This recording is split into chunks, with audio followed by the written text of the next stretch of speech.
Frédéric Denarpe, bonjour. Bonjour. Alors vous fêtez votre deuxième année chez Harry Winston. Quel regard est-ce que vous portez sur vos réalisations? Ce n'est pas mes réalisations, ce sont les réalisations d'abord de la marque Harry Winston. C'est d'avoir fédéré une équipe, je pense, qui est aujourd'hui dans l'industrie la meilleure, je dirais, j'ai l'audace de dire la meilleure du monde, je pense, pour une marque qui est extrêmement puissante et magique. Harry Winston, c'est vraiment la seule marque de luxe américaine qui puise donc dans son code génétique l'audacité créative qui vient de la joaillerie que Harry Winston avait il y a 80 ans quand il a fondé cette entreprise-là et qu'on met au service de la haute horlogerie. Et nous sommes ici à Bâle 2012, pour présenter nos créations. On parle d'un autre très beau projet signé Harry Winston, le projet de l'Opus. Alors quelle place pour ce projet au sein de l'histoire de Harry Winston? Très important, parce que l'Opus, c'est Harry Winston c'est l'Opus. L'Opus, c'est la folie créative, sans limite.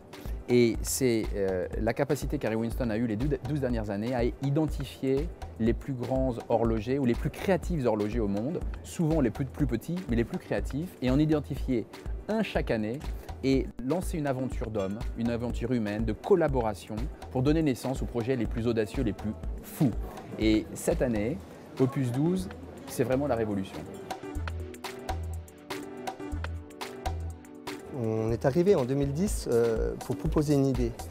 Un peu révolutionnaire, c'était de présenter l'affichage des heures différemment par rapport à une montre traditionnelle. Donc cette idée a germé un peu avant, en 2009. En 2010, nous sommes allés chez Harry Winston parce que nous pensons que c'était les seuls à pouvoir proposer à des indépendants de pouvoir concrétiser leurs rêves dans la réalisation de pièces uniques.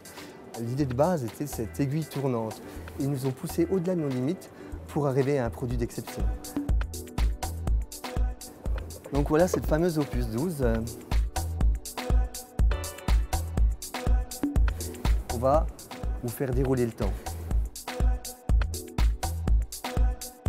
Sachez que cette montre, c'est la réalisation puis l'aboutissement d'une vie professionnelle. Il y a des émotions dans cette montre, c'est pas qu'une montre. Je salue avant tout toute mon équipe qui a réalisé cette pièce et puis d'autant plus Harry Winston qui nous a donné cette possibilité de le faire.